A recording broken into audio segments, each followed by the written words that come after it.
Hello everyone. आज हम practice start करेंगे। तो आज की जो हमारी क्लास होगी उसमें हम प्रैक्टिस सेट 1 के जो मैथ्स के क्वेश्चन है वो सभी सॉल्व करेंगे। तो हम आते हैं क्वेश्चन नंबर 1 पर। तो ये जो प्रैक्टिस सेट 1 का क्वेश्चन नंबर 23 और आज की क्लास का पहला क्वेश्चन है, ये हमें गिवन है 16 सही 2/3 प्लस 8 सही 1/4 प्लस 7 सही 1/5। ये हमें सॉल्व करना है। अब देखो, इस क्वेश्चन को सॉल्व करने के लिए एक तो बेसिक मेथड होता है, दूसरा हम क्या कर सकते हैं। अगर कोई फ्रैक्शन हमें इस तरह से लिखी मिल जाए 1 एंड 1/2, तो इसको हम लिख सकते हैं। इसको जो लिखने का तरीका होता है 1 प्लस एंड 1/2, यानी 1 प्लस 1/2।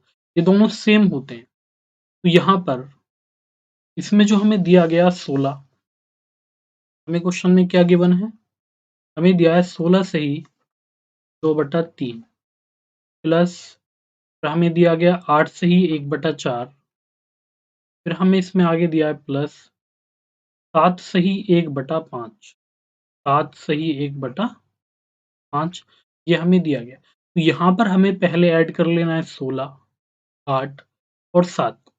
जब हम इनका सम करेंगे तो 16, 8, 24 और 7, तो ये आ जाएगा 33, ये आएगा 31। तो जब हम इनको ऐड करेंगे तो 8 चौक 32, तो ये 31 आ जाएगा, 31। तो हम इसको लिखेंगे 31 प्लस, अभी यहाँ पर क्या बचेगा 2/3 प्लस 1/4 और ये प्लस 1/5, ये यहाँ पर बच जाएगा। अब हमें ये सॉल्व करना है। अब इसमें हम क्या करेंगे, एलसीएम लेंगे 3, 4 और 5 का। जब हम 3, 4, 5 का एलसीएम लेंगे, 3, 4, 5 का जो एलसीएम होगा कितना आ जाएगा, 4 तिया 12 पंजे 60, ये आएगा 60 आ जाएगा। तो यहाँ पर जो हमारा एलसीएम है वो 60 आएगा।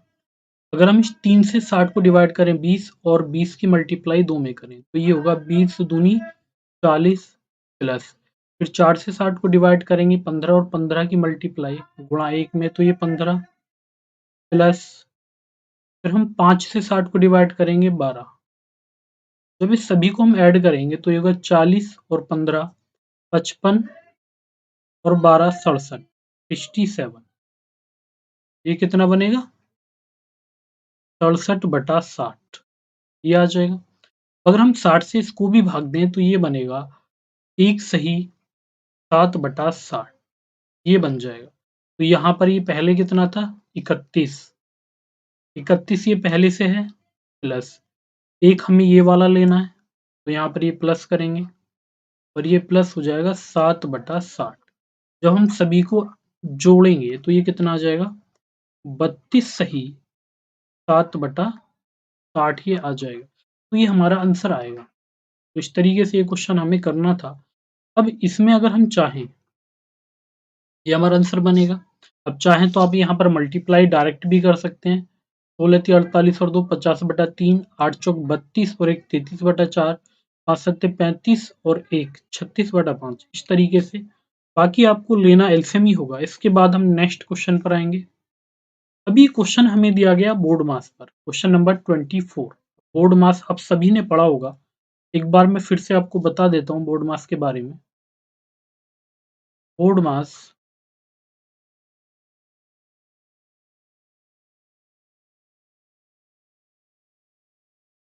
बोर्ड मास बोर्ड मास में बी, इसका जो मतलब होगा, बी मीन्स होता है ब्रैकेट, हिंदी में से हम कोष्टक बोलते हैं।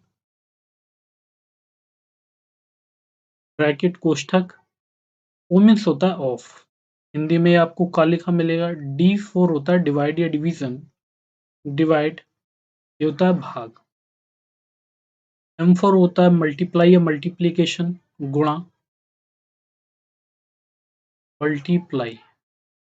इसी तरह यहाँ पर A4 होता है एडिशन या ऐड, जोड़ना, एडिशन, ये ऐड भी हम इसको बोल सकते हैं।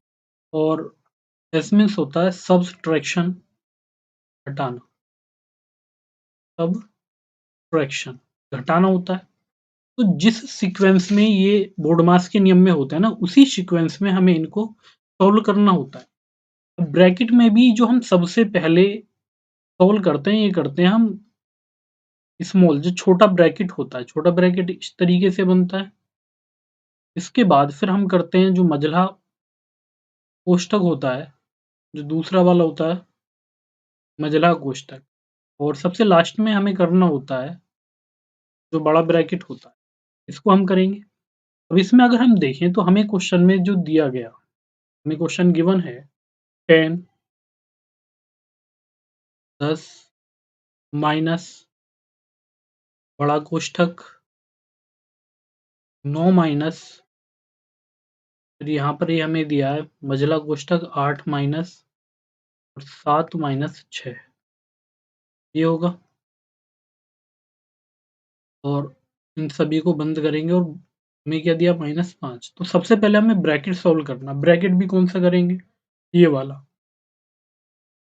तो यहाँ पर हमें 7 में से 6 घटाएंगे तो 1 बचेगा, तो हम इसको फिर से लिखेंगे, तो ये होगा 10 माइनस 9 माइनस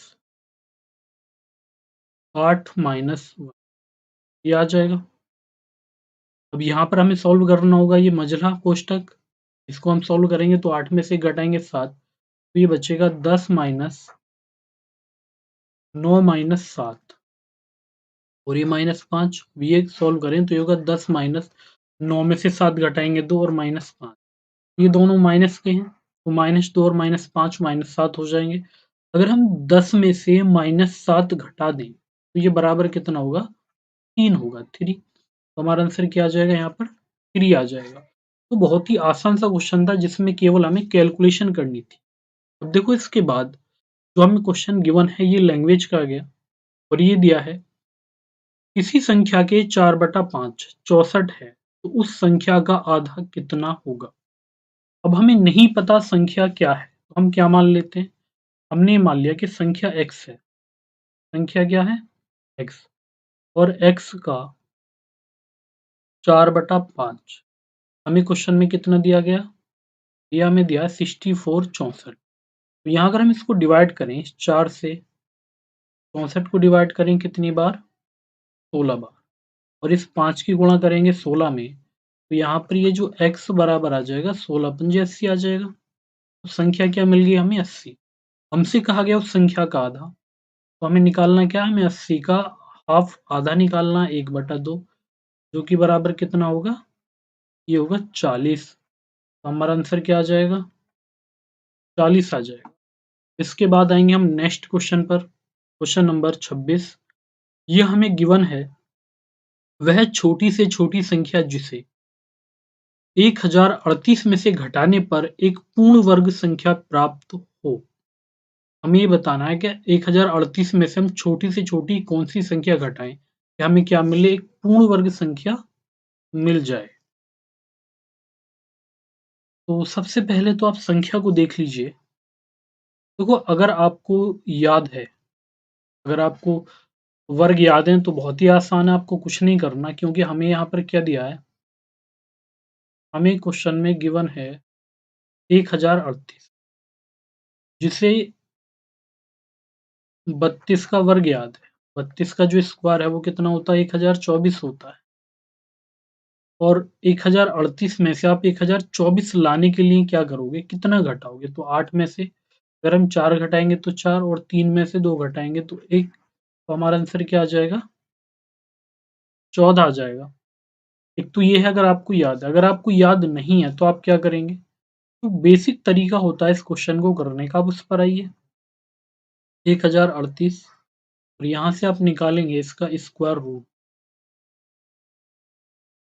यहाँ आप इसको सॉल्व करेंगे तो हम पीछे से 2-2 का जोड़े बनाते हैं, ये 10। अब 10 से छोटी संख्या क्या होगी, 3 इंटू 3 यानी 3 गुणा 3, तभी कितना आ पाएगा, 9। अगर हम 4 लेंगे तो 4 की 4 में गुणा करेंगे तो 16, जो कि 10 से बड़ा होगा। अब 10 में से 9 घटाएंगे तो 1, ऊपर से पूरा हमें जोड़ा उतारना है, 38 का 38, 38 आ जाएगा। ये होगा 3 और 3 6। अब आप यहाँ अगर 1 लेंगे तो आपको 1 से मल्टीप्लाई, 1 से गुणा करनी होगी, तो 1 से हटाएगा। लेकिन अगर आप यहाँ पर 2 लेते हो तो आप यहाँ पर भी क्या करोगे, 2 से ही गुणा, तो 2 दूनी 4 और 2 छक्के 12, 8 में से 4 घटाएँगे 4 और 3 में से 2 घटाएँगे 1, तो ये कितना बचेगा 14 और यही हमारा आंसर होगा। ठीक है, तो दोनों तरीके मैंने आपको बता दिए हैं, जैसे भी आपको ठीक लगे, वैसे कर लेना है। अब ये क्वेश्चन हमें दिया है 27, क्वेश्चन नंबर 27, 24, 36, 48 का लघुत्तम समापवर्तक क्या होगा? या समापवर्त्य क्या होगा? यानी हमें निकालना है इसका लसागु। अब लसागु होता क्या है, पहले आपको ये पता होना ज़रूरी है। लसागु होता है, दी गई संख्याओं की वो सबसे, यानी जो संख्या आपको दी गई हैं, उनसे डिवाइड होने वाली सबसे छोटी संख्या, जैसे 24, 36, 48, इन तीनों से जो संख्या पूरी-पूरी छोटी से छोटी डिवाइड हो जाएगी, वही हमारा लसागु होगा। एक तो ये कि आप ऑप्शन चेक कर सकते हैं, दूसरा आप क्या करें, आप ऑप्शन चेक ना करके, बल्कि आपको क्या करना है, आप इनका एलसीएम निकाल लीजिए। ये हमें दिया है 24, 36 और 48, ये हमें दिए गए। अब यहाँ पर सबसे पहले आपको ये देखना है कि ये तीनों संख्याएँ किस एक संख्या से डिवाइड, 24, 36, 48, तो ये 12 से डिवाइड हैं तीनों। तो 12 दूनी 24, 12 ती 36 और 12 चौक 48। अब आप इसको 2 से डिवाइड करें, तो ये 2 एकम 2, 3 डिवाइड नहीं होगा और 2 दूनी 4। फिर आप इसको 2 से डिवाइड करें, यहाँ 3 डिवाइड नहीं होगा, फिर करेंगे हम इसको 3 से और सभी अब डिवाइड हो जाएँगे, 1-1 आ जाएगा। तो जो भी इसके फैक्टर हैं, ये गुणनखंड इन सभी की मल्टीप्लाई करनी है, तो हमें क्या करना है, 12 गुणा 2, फिर से गुणा 2 और गुणा 3 करेंगे। तो 12 दूनी 24, 24 दूनी 48 और 48 तिया 144। तो यहाँ पर जो हमारा आंसर आएगा वो कितना आएगा, 144, 144 आ जाएगा। तो इस तरीके से ये हमें करना था। अब देखो, एक इसका मेथड ये भी होता है, जैसे हमें संख्या दी गई है, लेकिन उसके लिए हमारी कैलकुलेशन ठीक होनी ज़रूरी है। आपको क्या करना होता है कि जो सबसे बड़ी संख्या होती है, बाकी संख्याओं से इसको डिवाइड करके देखिए, तो 24 से डिवाइड नहीं होगा, फिर आप इसमें 2 से मल्टीप्लाई कर लो, 96। अब देखो 24 से तो ये डिवाइड है, लेकिन 36 से नहीं है। फिर आप इसमें 3 से मल्टीप्लाई करो, ये कितना होगा, 144। अब ये 24 से भी डिवाइड, 36 से भी और 48 से भी, तो हमारा आंसर क्या आ जाएगा, 144 ही आ जाएगा। अब इसके बाद आएँगे हम नेक्स्ट क्वेश्चन पर। हमसे कहा गया कि 2 संख्याओं के वर्गों का योग 386, यदि एक संख्या 5 है तो दूसरी संख्या क्या होगी? अब इसमें को क्वेश्चन में कोई भी लॉजिक नहीं है, आपको क्या करना है, सीधा-सीधा कैलकुलेशन करनी है। हमसे कहा गया कि 2 संख्याएँ, इसमें एक कितनी है, 5 का वर्ग प्लस दूसरी संख्या हमने x मान ली और ये बराबर कितना आ जाएगा, 386, ये आएगा। तो 5 का स्क्वायर 25 होगा, तो हमें निकालना है एक्स स्क्वायर बराबर 386 और इस 5 का वर्ग 25 करके जब हम इसकी पक्षांतर करेंगे, तो ये इधर आ जाएगा और ये किस में होगा, माइनस 25। 6 में से 5 गया 1, 8 में से 2 घटाएंगे तो 6 और ये 3, 361। तो यहाँ पर ये जो x बराबर होगा, स्क्वायर रूट में 361 आएगा। तो यहाँ पर ये x, ये जो संख्या है वो कितनी आ जाएगी, 19 आएगी। तो हमारा आंसर क्या आ जाएगा, 19 आ जाएगा। तो इस तरीके से ये क्वेश्चन हमें करना था। इसके बाद हम नेक्स्ट क्वेश्चन पर आएँगे। अब ये क्वेश्चन जो हमें दिया गया, ये हमें दिया है कि 2 संख्याओं में 5 का अंतर है। यदि इनका गुणनफल 336 हो तो उन संख्याओं का योग ज्ञात कीजिए। इस क्वेश्चन में सीधा-सीधा हमें फॉर्मूला अप्लाई करना है। इसमें कहा गया है 2 संख्याएँ, हमने मान ली संख्याएँ क्या हैं, A और B, ये संख्याएँ हैं। फिर हमसे बोला गया कि इनमें जो डिफरेंस है A और B में, कितने का डिफरेंस है, 5 का। और जो इनका गुणनफल है AB, वो कितना है, 336 हमें निकालना क्या है? दोनों संख्याओं का योग a प्लस b क्या होगा? ये हमें निकालना है। अब यहाँ पर एक तो ये फ़ॉर्मूला होता है, अगर आपको फ़ॉर्मूला नहीं याद तो आप कैसे करेंगे वो देख लेते हैं। देखो जब हम यहाँ पर फ़ॉर्मूला लगाते हैं, फ़ॉर्मूला होता है a प्लस b का होल स्क्वायर बराबर a माइनस b का होल स्क्वायर और प्लस 4ab ये होता है, यानी प्लस माइनस और फिर से प्लस। तो यहाँ पर ये होगा a प्लस b का स्क्वायर बराबर, अब a माइनस b हमें क्या दिया गया 5, तो 5 का वर्ग करेंगे तो ये 25 आ जाएगा प्लस ab 336। तो यहाँ पर हमें करना होगा 4 गुणा 336, तो ये बराबर कितना होगा?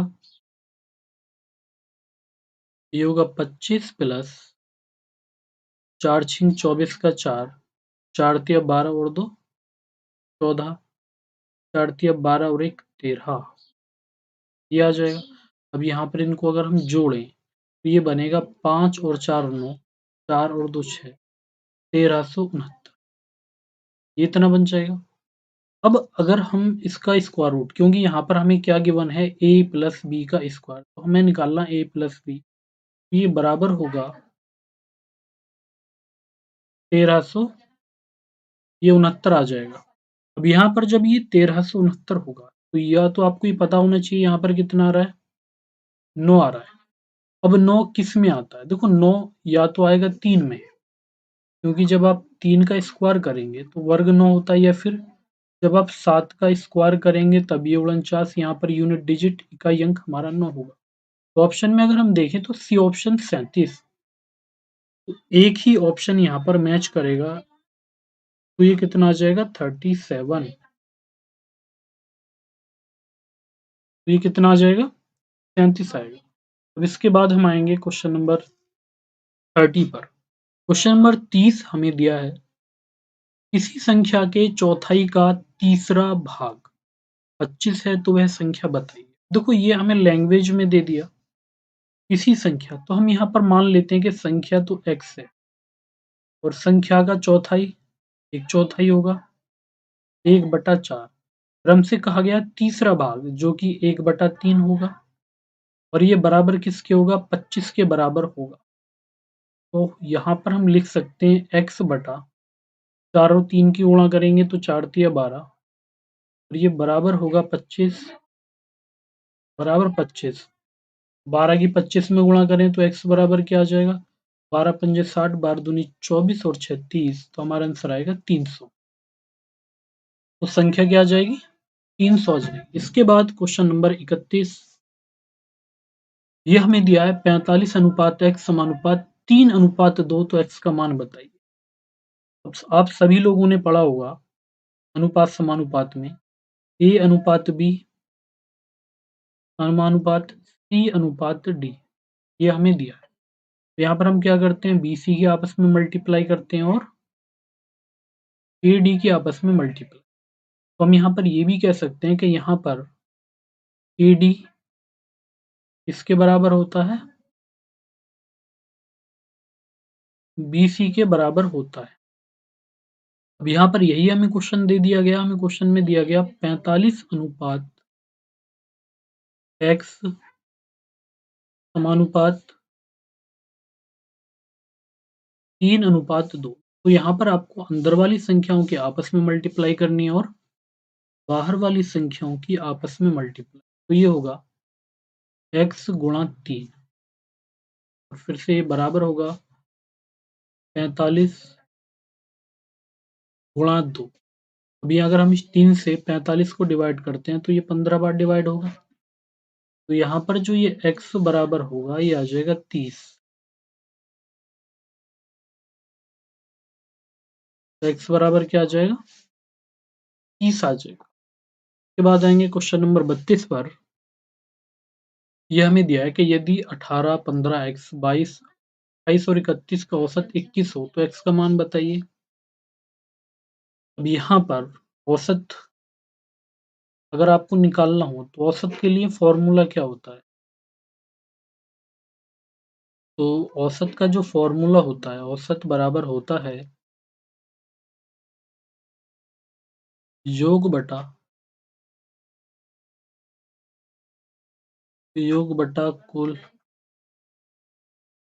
कुल संख्याएं।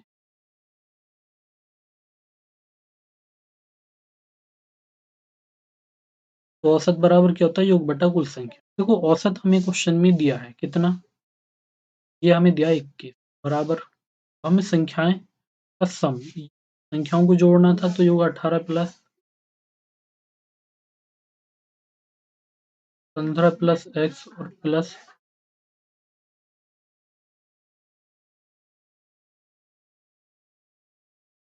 28 प्लस 31।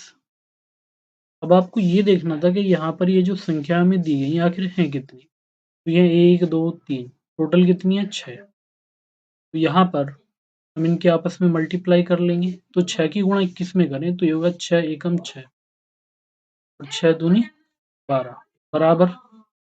जब इनको जोड़ें तो ये होगा 31 तो 1 और 8 9 और 2 11 और 5 16 8 24।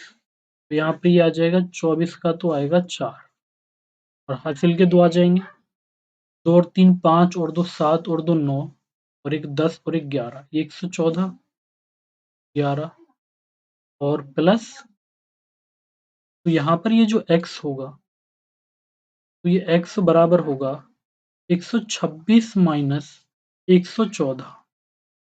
अगर हम इनको घटाएं 6 में से 4 गया तो 2 और 2 में से गया तो 1।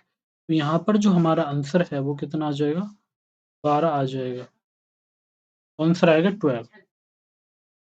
इसके बाद जो हमारा क्वेश्चन है क्वेश्चन नंबर 33 ये दिया गया माँ और बेटे की उम्र का अनुपात 7:3 है।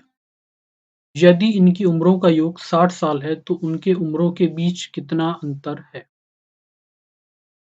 अब हमें जो क्वेश्चन दिया है इसमें बोला गया माँ और बेटे की उम्र का अनुपात। यहाँ पर हमें दो व्यक्ति दिए गए हैं माँ और बेटे। ये हमें दिया गया है माँ और बेटे और इनका जो रेशो है वो कितना दिया गया है? 7:3। तो अगर हम इस रेशो को जोड़ें तो 7 और 3 कितना होगा? 10। अगर हम ये मान लें इन दोनों की आयु का योग 10 है तो माँ की आयु 7 होगी बेटे की 3 होगी और इनमें जो अंतर होगा कितने का होगा? 4 का। लेकिन क्वेश्चन में ये हमें 10 ना देकर बल्कि हमें कितना दिया गया? ये हमें दिया है 60। तो अगर हम इनका कंपेयर करें तो ये कितने गुणा 6 तो 4 में अगर हम 6 से गुणा कर दें तो आंसर कितना आ जाएगा? ये आ जाएगा 24। तो इनकी आयु में जो अंतर है वो कितने का होगा? 24 का होगा। के बाद आएंगे हम क्वेश्चन नंबर 34 पर। ये हमें दिया गया राम एक काम को 5 दिन में समाप्त कर सकता है और सलीम उसी काम को 10 दिन में। दोनों मिलकर इस काम को कितने दिन में करेंगे? तो ये भी बहुत ही आसान क्वेश्चन है। ये हमें दिया है राम और दूसरा हमें दिया गया सलीम। तो राम इस काम को कितने दिन में करेगा? 5 दिन में और सलीम कितने दिन में करेगा? 10 दिन में। तो अगर हम 5 और 10 का एलसीएम लें तो ये कितना आ जाएगा? ये आएगा 10। यानी अगर हम टोटल वर्क कुल काम 10 मान लें तो राम 5 दिन में 10 पेज टाइप तो 1 दिन में कितने करेगा? 2 और सलीम 10 दिन में 10 तो 1 दिन में कितने करेगा? 1। तो टोटल काम या कुल काम कितना है? 10 जबकि ये दोनों मिलकर कितना काम करेंगे? 2 और 1 3। हमारा आंसर क्या आ जाएगा? 3 सही 1/3। ये हमारा आंसर यहाँ पर आ जाएगा। तो वेरी इजी क्वेश्चन था ये। अब इसी के जैसा हमें क्वेश्चन दिया गया 35। ये बोला गया इसमें एक नल एक टंकी को 25 मिनट में भर सकता है एक दूसरा नल उसे 50 मिनट में खाली कर सकता है। यदि दोनों नल एक साथ खोल दिए जाएँ तो टंकी कितने देर में भर जाएगी? यहाँ पर हमसे बोला गया है एक तो भरने वाला और एक खाली करने वाला, यानी 2 प्रकार के नल हैं। तो मैंने आपको बताया था कि जो भरने वाला नल होता है इसे हम कहते हैं इनलेट, इसे हम आई से डिनोट करते हैं और प्लस, और जो खाली करने वाला नल होता है इसे कहा जाता है आउटलेट ओ, और इसे हम किससे माइनस से डिनोट करेंगे। तो जो भरने वाला है इसकी जो क्षमता है वह 25 मिनट में भरता है और दूसरा खाली करने वाला 50 मिनट में खाली करता है। अब हमें यहाँ पर लेना था एलसीएम 25 और 50 का, तो ये कितना आ जाएगा? 25-50 का एलसीएम 50 ही आएगा। तो हम ये कह सकते हैं कि जो टंकी को भर रहे हैं, उसकी जो क्षमता है वो कितनी 50 लीटर, भरने वाला 25 मिनट में 50 लीटर पानी, तो 1 मिनट में कितना पानी भरेगा 2, खाली करने वाला 50 मिनट में 50, तो खाली कितना करेगा 1 मिनट में 1 ही करेगा। तो अगर हम इन दोनों को एक साथ खोल दें, तो दोनों मिलकर कितना पानी भरेंगे या कितना समय लगे लेंगे? तो ये 2 लीटर भरेगा और ये 1 खाली करेगा, तो पानी भरा कितना जाएगा? केवल 1। तो इस तरह से जो टाइम लगेगा, कितना लगेगा? 50 मिनट का टाइम लगेगा। ये हमारा आंसर आ जाएगा। तो टंकी को भरने में लगा समय होगा 50 मिनट। इसके बाद नेक्स्ट क्वेश्चन पर आएँगे। क्वेश्चन हमें दिया कि 7/10 को प्रतिशत में बदलें। Question number 36। ये भी बहुत ही ज़्यादा ईज़ी क्वेश्चन है। क्वेश्चन नंबर 36, ये बोला गया 7/10 इसको हमें परसेंट में कन्वर्ट करना है। तो मैंने आपसे कहा था कि कभी परसेंट में कन्वर्ट करना हो तो 100 से मल्टीप्लाई, और हमारा आंसर क्या आ जाएगा? 70%। तो इसमें आपको पेन तक चलाने की आवश्यकता नहीं थी, ऐसे ही हो जाएगा। 25% का 25% कितना होगा? बहुत ही आसान क्वेश्चन ये हमें दिया गया। यहाँ पर हमें क्या करना था? देखो, हमें यहाँ ज्ञात करना है 25% का 25%। तो सबसे पहले 25%, ये कितना होगा? 25, और जब हम इसका परसेंट हटाएँगे तो ये बटे में आ जाएगा 100, ये होता है। अब हमें दिया है का मतलब होता है गुणा, फिर से इसका भी हमें क्या निकालना है? 25% निकालना है, फिर में फिर से 100 आएगा। 25 की 25 में अगर हम गुणा करें तो ये कितना बनेगा? ये बनेगा 625, और यहाँ पर बटे में आ जाएगा 10,000। बटे में क्या आ जाएगा? 10,000। अगर 10,000 से इसको भाग दें तो ये होगा 0.0625, 0.0625, ये हमारा आंसर आएगा। तो बहुत ही आसान और ईज़ी क्वेश्चन था ये, क्वेश्चन नंबर 37। इसके बाद हम आएँगे क्वेश्चन नंबर 38 पर। क्वेश्चन नंबर 38 हमें दिया है, यदि x का 40% का 40% बराबर 40 हो तो x का मान क्या होगा? हमें क्वेश्चन में क्या दिया गया? हमसे बोला गया यदि x का कितना दिया गया? 40%। अब ये जो 40 है इसको जब हम सॉल्व करेंगे तो ये होगा 40, और जब इसका परसेंट हटाएँगे तो बटे में आ जाएगा 100। फिर यहाँ पर गुणा आएगा, फिर से इसका 40%, तो 40 और बटे में फिर से 100 आएगा। और ये जो हमें दिया है ये किसके बराबर दिया है? ये हमें दिया है 40 के बराबर। तो हम इस एक 40 से ये 40 डिवाइड कर देंगे।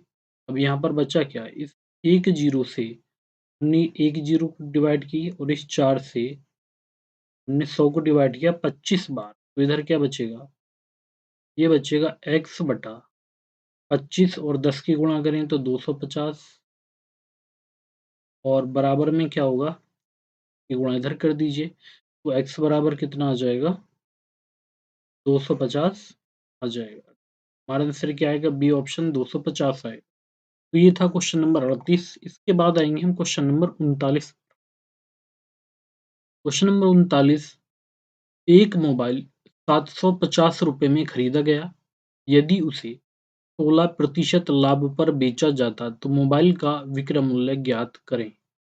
हमसे कहा गया एक मोबाइल है उसे ₹750 में खरीदा गया। तो क्वेश्चन में जो सीपी है मेरा मूल्य वो कितना 750। हमसे कहा गया इसे 16% के लाभ पर बेचा गया। कितना दिया गया 16%।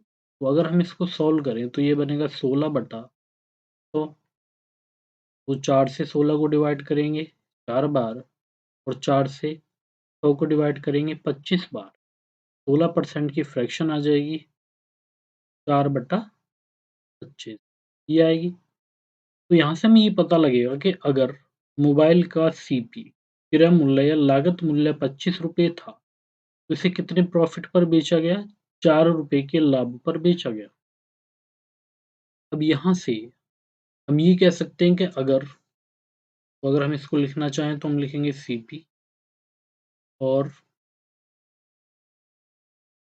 एसपी। तो हमें जो क्वेश्चन में गिवन है हमें दिया गया है कि अगर क्रय मूल्य है 25 तो हम इसको बेचेंगे 4 रुपए के लाभ पर। कितने रुपए में बेचेंगे 29 रुपए में बेच देंगे। लेकिन हम ये क्वेश्चन में 25 ना देकर बल्कि हमें कितना दिया गया 750 रुपये ये हमें दिया है। तो अगर हम 25 से 750 को डिवाइड करें तो ये डिवाइड होगा 30 बार। तो इधर 29 में भी 30 से मल्टीप्लाई कर देंगे तो ये आ जाएगा 0 3 9 27 3 दूनी 6 और 2 8 870 आ जाएगा। एक तो आप इसको ऐसे करें रेशो मेथड से, दूसरा आप क्या करें इसको डायरेक्ट करिए। डायरेक्ट में क्या करें हमें क्वेश्चन में दिया गया क्रय मूल्य 750 और हम इसको बेच रहे हैं 16% के लाभ पर। हम इसको लिखेंगे 16 तो 100 प्लस 16 करें तो ये होगा 116 और जब परसेंट हटाएंगे तो बटे में 100। 0 से 0 डिवाइड हो जाएगी 5 से ये 2 बार डिवाइड होगा और 5 से 75 डिवाइड होगा 5 एकम 5 और 5 25 15 बार और 2 से 116 डिवाइड होगा 2 पंजे 10 और 2 अट्ठे 16 58 बार। अब हमें मल्टीप्लाई करनी थी 15 और 58 की बराबर कितना आ जाएगा 870 आ जाएगा। तो इस तरीके से ये क्वेश्चन हमें कर लेना है। जैसे आपको ठीक लगे वैसे करिए। अब आते हैं क्वेश्चन नंबर 40 पर। क्वेश्चन नंबर 40 हमें दिया है कि एक रेडियो 15% लाभ पर बेचा गया। यदि वह 600 रुपये में बेचा जाता तो 20% लाभ होता तो रेडियो का लागत मूल्य क्या है। देखो यहाँ क्वेश्चन में ये जो 15% हमें दिया है एक रेडियो 15% लाभ पर बेचा गया इसका यहाँ पर कोई यूज नहीं है। अगर हम बात करें हमसे कहा गया वह 600 रुपये में बेचा जाता तो 20% लाभ होता।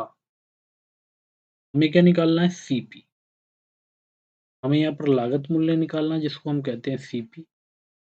तो अगर हम सीपी निकालें तो हमसे क्या कहा गया हमसे कहा गया कि 600 रुपये में इसको बेचा गया और कितने लाभ पर 20% लाभ पर। ये कितने में बेचेंगे 120 में। हमें निकालना है सीपी लागत मूल्य कितने का मान 100 का। तो अगर हम 120 से 600 को डिवाइड कर दें तो ये डिवाइड होगा कितनी बार भाग चला जाएगा 5 और 5 की गुणा अगर हम 100 में करें तो ये कितना आ जाएगा ये आ जाएगा 5। यही हमारा आंसर होगा। आंसर क्या आएगा 500 आ जाएगा। उसके बाद आएंगे क्वेश्चन नंबर 41। ये हमें गिवन है 10%, 20% और 25% के क्रमिक बट्टे के समतुल्य एक अकेला बट्टा क्या होगा ये हमें ज्ञात करना है। इन तीनों बट्टों को मिलाकर एक बट्टा हम क्या बनाएंगे। इस क्वेश्चन को भी हम दो तरीके से कर सकते हैं। देखो पहला मेथड क्या है फॉर्मूला। फॉर्मूला मैंने आपको बता रखा है कि जब आपको दो बट्टे दिए जाते हैं तो फॉर्मूला होता है यहाँ पर हमारा R1 plus R2 minus R1 R2 और बटे में आता है 100। ये ब्रैकेट में होगा और ये सभी वैल्यू किस में होती है ये होती है परसेंट में। अब यहाँ तो 3 बट्टे हैं और तीनों हमें क्या दिए गए 3 बट्टे पहला हमें दिया है 10% का, दूसरा बट्टा हमें दिया गया 20% का और यहाँ पर जो तीसरा बट्टा ये हमें दिया गया 25% का। यहाँ पर हमें कितने बट्टे दिए हैं 3। तो हम पहले इन दोनों बट्टों को लेंगे और इनको क्या कर लेते हैं इनको एक बना लेंगे। तो जब हम इसको फॉर्मूले में रखेंगे तो ये आएगा 10 प्लस 20 माइनस 10 गुणा 20 और बटे में 100। तो यहाँ पर ये दोनों 0 डिवाइड हो जाएंगे।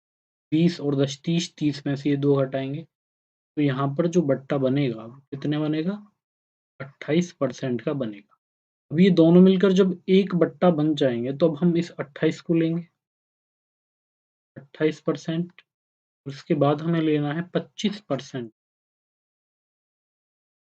इन दोनों को मिलाकर एक बना लेंगे तो यहाँ पर सेम फॉर्मूला हमारा काम करेगा, 28 प्लस 25 माइनस 28 गुणा 25 और बटे में आ जाएगा 100। जब हम इस 25 से 100 को डिवाइड करें तो ये कितनी बार भाग चला जाएगा, 4। 4 से 28 कितनी बार डिवाइड होगा, 7 बार। तो यहाँ अगर हम इनको जोड़ें 28 और 25 को तो ये होगा 8 और 5 13, 53। और इसमें से हमें घटाना था 7। तो अगर हम 53 में से 7 घटा दें तो ये कितना बचेगा, 46। तो यहाँ पर जो हमारा बट्टा आएगा निकल के वो कितना आ जाएगा, 46% आ जाएगा। नहीं, हमारा आंसर आएगा 46%। एक तो ये मेथड होता है इस क्वेश्चन को करने का। देखो दूसरा क्या है, दूसरा रेशो मेथड है। रेशो मेथड में होता क्या है, जैसे हमें दिया गया 10%, 10%। पहले हमें इस 10% को फ्रैक्शन भिन्न में बदलना होता है जो कि 1/10 होगी। ये हमें याद होनी जरूरी है। इसके बाद फिर आते हैं हम 20% पर। 20% को अगर हम देखें तो ये कितना बनेगी, 1/5। के बाद आएंगे हम 25% पर। 25% और ये कितना बनेगी, 1/4 बनेगी। बट्टा हमेशा एमपी पर दिया जाता है, अंकित मूल्य पर। तो एक तरफ हमें लिखना था यहाँ पर एमपी और एक तरफ हमें यहाँ पर लिखना था एस। यहाँ अगर 10 रुपये अंकित मूल्य है तो हमने 1 रुपये का बट्टा दिया तो हम इसको कितने में बेचेंगे, 9 में। इसी तरीके से अगर अंकित मूल्य 5 है तो हमने यहाँ भी 1 रुपये का बट्टा दिया तो हम इसको 4 में बेचेंगे। अब यहाँ पर जो हमारा अंकित मूल्य है तीसरे में 4, तो हम इसको बेच रहे हैं 1 रुपये के बट्टे पर 3 में। तो यहाँ 4 से 4 कट जाएगा तो ये बनेगा 10 पंजे 50 और 9 तिया 27। तो अंकित मूल्य अगर 50 रुपये था तो हमने इसको कितने में बेचा, 27 रुपये में बेचा। हमने यहाँ पर जो डिस्काउंट है या बट्टा कितने रुपए का दिया, 23 रुपये। अब ये जो हम 23 रुपये का बट्टा यहाँ पर दे रहे हैं ये किस पर दिया हमने, 50 पर दिया अंकित मूल्य पर और गुणा 100 कर देंगे परसेंट निकालने के लिए। 50 से 2 बार और 23 दूनी 46, तो 46% हमारा आंसर आ जाएगा। तो इस तरीके से हम ये क्वेश्चन बना लेंगे। अब इसके बाद हम आएंगे क्वेश्चन नंबर 42 पर। क्वेश्चन नंबर 42 हमें दिया गया 3000 रुपये की राशि पर 6% प्रति वर्ष की दर से 5 वर्ष में साधारण ब्याज क्या होगा। क्वेश्चन नंबर 42 हमें दिया है 3000 की राशि पर साधारण ब्याज हमसे पूछा गया। जो साधारण ब्याज का फॉर्मूला होता है वो होता है SI, सिंपल इंटरेस्ट, बराबर होता है प्रिंसिपल P, रेट R और टाइम T होता है और बटे में। तो ये हमारा फॉर्मूला। अभी हम इस SI पूछा गया हमसे साधारण ब्याज, ये पूछा गया है SI।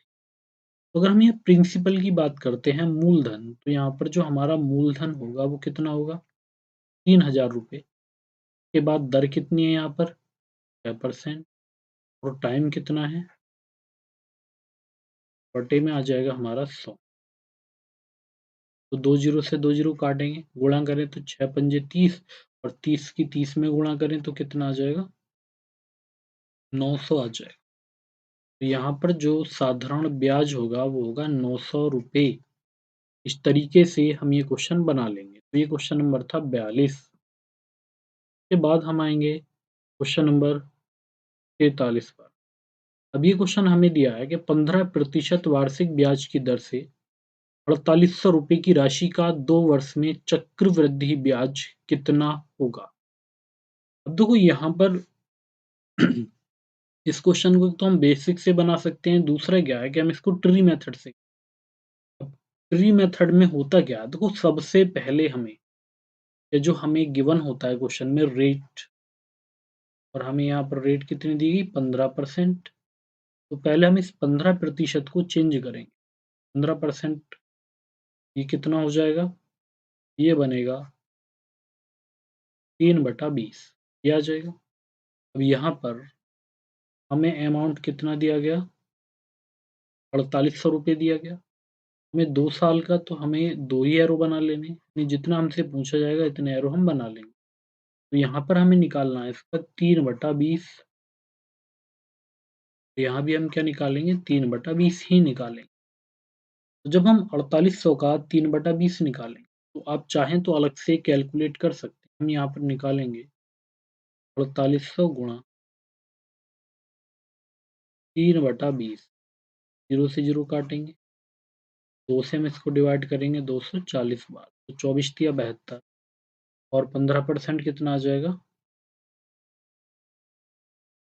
ये आएगा 720। जब हमारा पहला 720 होगा तो ये भी कितना होगा? 720 ही होगा, क्योंकि जितना ही होगा पहले साल का ब्याज उतना ही होगा, क्योंकि ये दोनों जो होती है पहली लाइन फर्स्ट लाइन, ये होता है साधारण ब्याज। तो हमें क्या करना है?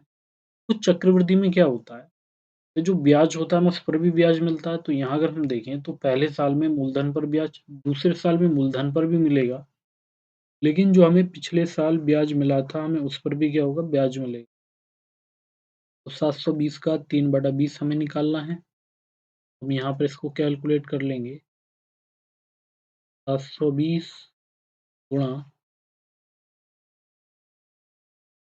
3/20, 0 से 0 और 2 से कटेगा 36 बार, 36 तिया होते हैं 108। कितने होते हैं?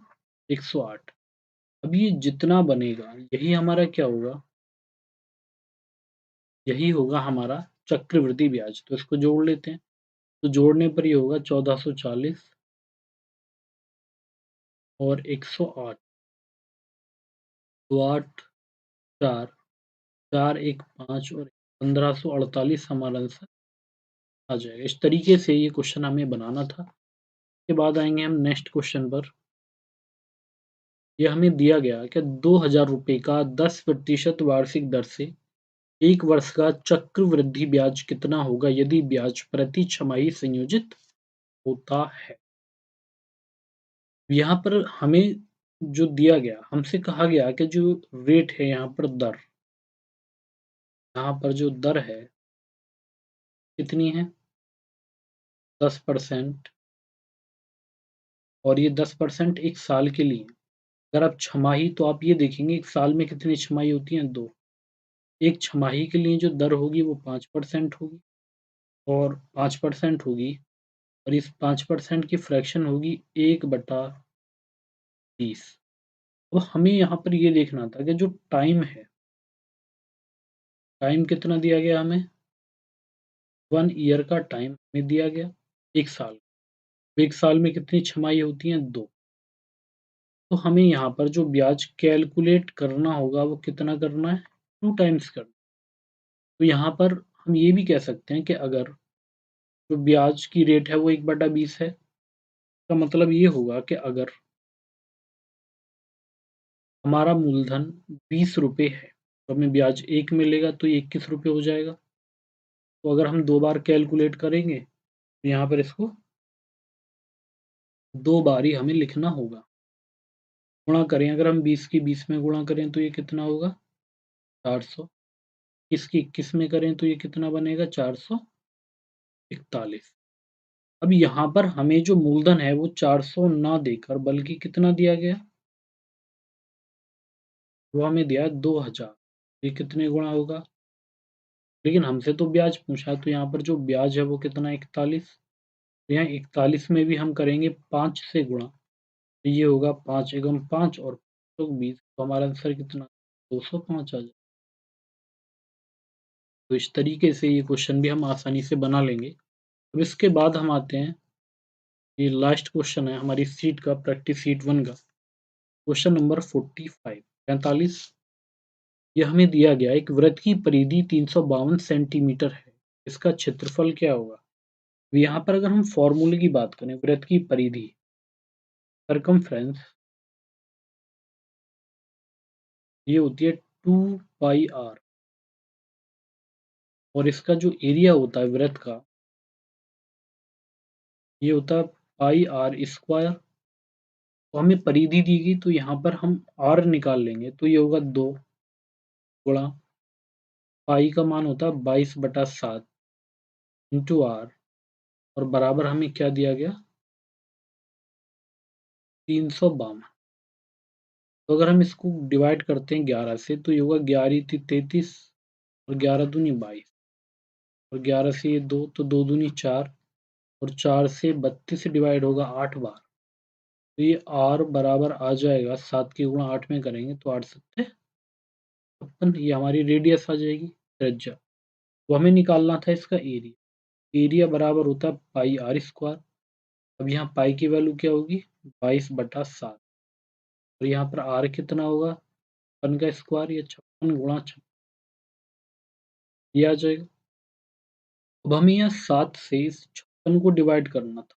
कितनी बार डिवाइड होगा ये 8 बार। तो 8 से गुणा करिए 56 में तो ये बनेगा 22 गुणा 8 छीं 48 का 8 हासिल लगा 4 8 पंजे 40 और 4 44 ये आ जाएगा। जब हम यहाँ 22 की मल्टीप्लाई करें 448 तो 22 अट्ठे होते हैं 100 22 अट्ठे होते हैं 176 ये 6 आ जाएगा। हमारा हासिल को 7 आ जाए 17 आ जाएगा। अब 22 चौक 88 88 में अगर हम 17 जोड़ दें तो ये बनेगा 105 कितना बनेगा 105 जिसमें हम यहाँ 5 लेंगे हमारा 10 बचेगा 22 चौक 88 और 10 98 तो हमारा जो आंसर यहाँ पर निकलेगा 98 निकलेगा। तो ये था हमारा क्वेश्चन नंबर 45। तो ये जो प्रैक्टिस सेट था हमारा पहला ये कंप्लीट हो चुका है। अगर आपका कोई भी डाउट हो तो इसमें आपको लिंक दिए गए हैं Telegram group, email, website, Facebook page, YouTube और ट्विटर वगैरह सभी के। तो यहाँ पर आप कॉन्टैक्ट कर सकते हैं।